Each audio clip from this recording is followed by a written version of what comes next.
Introducing an all-new standalone mod for UFC Undisputed 3. Ladies and gentlemen, welcome to the UUC official release. This standalone mod is made on the Xenia Canary engine without the complicated setup. Made by a community of fans who love the game and competition that still delivers more entertainment than most modern games today.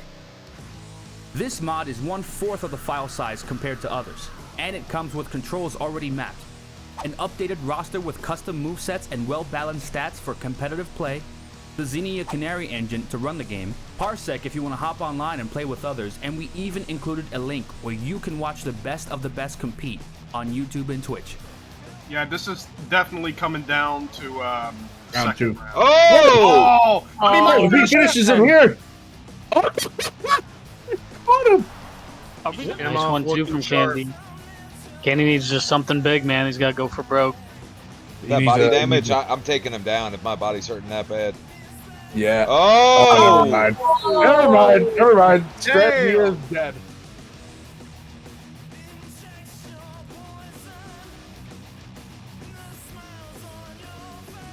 Let's talk about how to install the UUC official release. The first thing you want to do is get the download link over in the UUC Discord. Once downloaded, you'll see this zip file. This zip file contains everything you need all in one. If you double click, you can see Xenia Canary, Parsec, the YouTube link, the Twitch link, as well as the UFC Undisputed 3 modded. The first thing you want to do is take the UFC Undisputed 3 file and place it wherever you want over in your files. For this example, I'm going to put it on my desktop right here.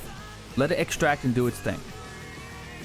Once you have the file anywhere of your choosing in your hard drive, head over to the file that says Xenia Canary. The next step is to take the Xenia Canary folder and place it anywhere of your choice in your hard drive, just like the other mod file. For this example, I'm going to put it in my desktop once again.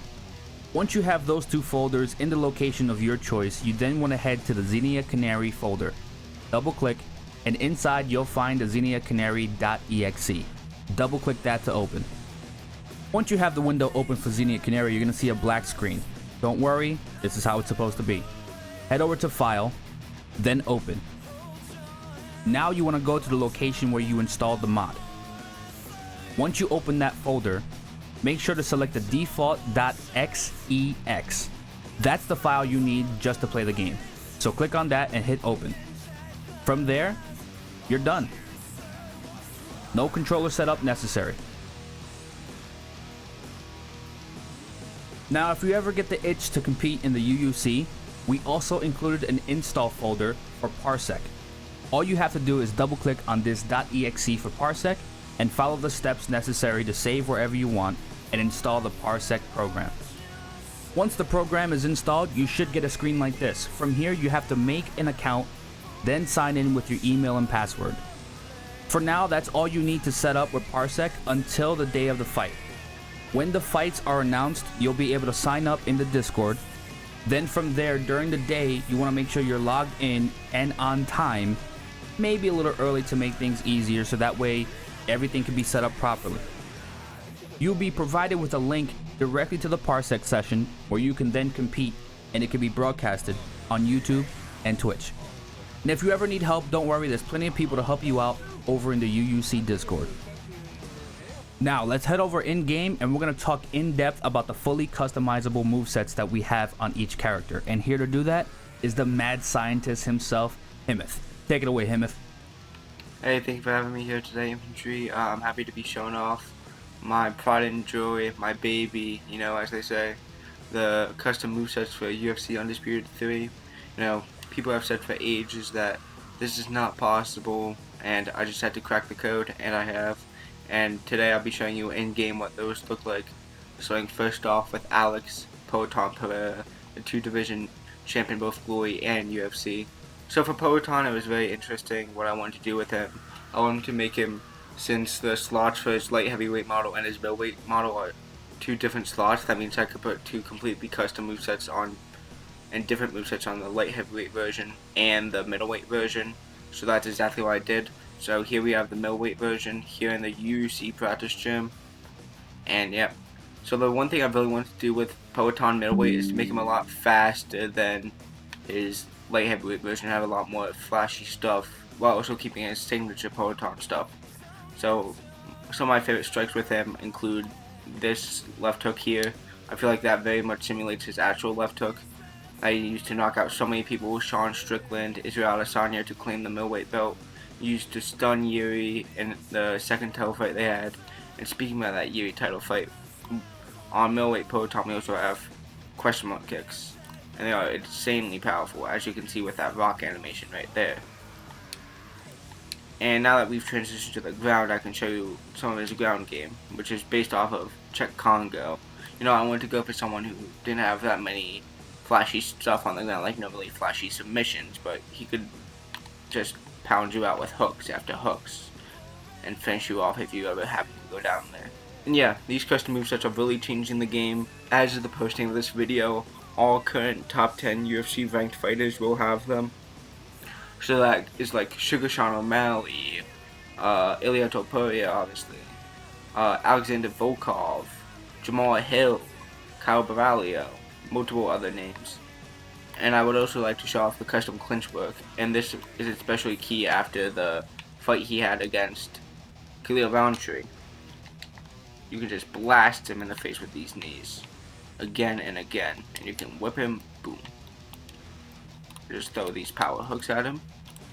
And since it's Showtime Pettis, he also has the spinning kick to the head and the kind of double up kick, the Showtime kick, which I feel like fits Proton really well. And you can also just pound him out with heavy strikes from anywhere on the ground. So yeah, from all the reports I've heard about people using this Proton, I've heard so many reports that he's really, really good and feels really authentic to actual Proton, which was, you know, kind of my goal with this. I kind of had to mix realism with the movesets, like stuff they would actually do, and enjoyment and competitive balance for online gaming. Because someone can look really realistic, but if they're super overpowered or underpowered online, you either have to ban them or no one use them. So you have to look at it from that lens as well. You know, with Moab, it was also another case of, you know, I don't really like the fighter. I feel like he's boring. He just lays on people, but you kind of have to simulate that in game in a way, while also adding some like unique quirks to him. I actually heavily based that off the first appearance of Moab ever seen in any UFC media once at all. The Damn White's Looking for a Fight episode in New York. It was Matt Serra's birthday. Matt was coaching Moab in an amateur fight, and he has this because Moab, a spinning back fist, he used a spinning back fist to knock out his opponent in about 7 seconds, and that's the night he got his UFC contract. So Moab has a spinning back fist and is based off of Matt Serra's striking. For the clinch, I felt like there was a couple options I could really go with here, you know. I wanted someone who's really, really strong in the clinch, with a lot of strike options as well with a lot of throws, because, you know, Moab likes to work a lot out of the clinch. So for his clinch, I gave Moab Brock Lesnar. And you do that throw and you can immediately transition into a nasty crucifix, because for every aspect of his guard, of his ground game other than guard, I gave him undefeated, undisputed, never lost a round, the greatest fighter to ever grace the planet Earth, Chael P. Sonnen. And for his guard game, just because I liked how he could do from the bottom while his opponents posted up the takedown switch, he has Cain Velasquez, so you can pound people out like this, transition over to side control, put him in a crucifix, and just rain down elbows with them. These movesets can be changed on the fly. They literally just take a couple minutes to be changed, so if anyone notices any problems with any of them or anything, just let me or someone else on the mod team know, and we'll be sure to get that handled in appropriate timing. And yeah, other than that, that should be just about it for the custom movesets we're planning. My eventual goal is to get everyone on the roster a custom moveset, no matter if they are a legend or just someone who's outside the top 10 right now. I plan to have everyone a custom moveset, so nothing ever feels the same, you know. Rob's going to feel heavily different from Islam, and Islam's going to feel heavily different from, say, Justin Gaethje, but Justin Gaethje's going to feel heavily different from, say, Derek Lewis. It'll all be just revolutionary stuff for the game, and once you guys start playing with them online more, start testing them out more, you'll get to figure out your favorites, but right now everything's just a clean slate. So yeah, that's about it from me. I will hand it back over to Infantry to wrap up the video. And thank you guys for watching, and we hope to see you use out these custom movesets either offline or online, competing on any one of our codes we host Thursdays and Sundays. Back to you, Inf. Alright, thank you, Himmoth. If you made it this far, I want to thank you for watching the whole video. Let us know everything you thought in the comments below. Join the Discord and follow the social media links in the description below. Thank you for watching. We'll see you in the ring.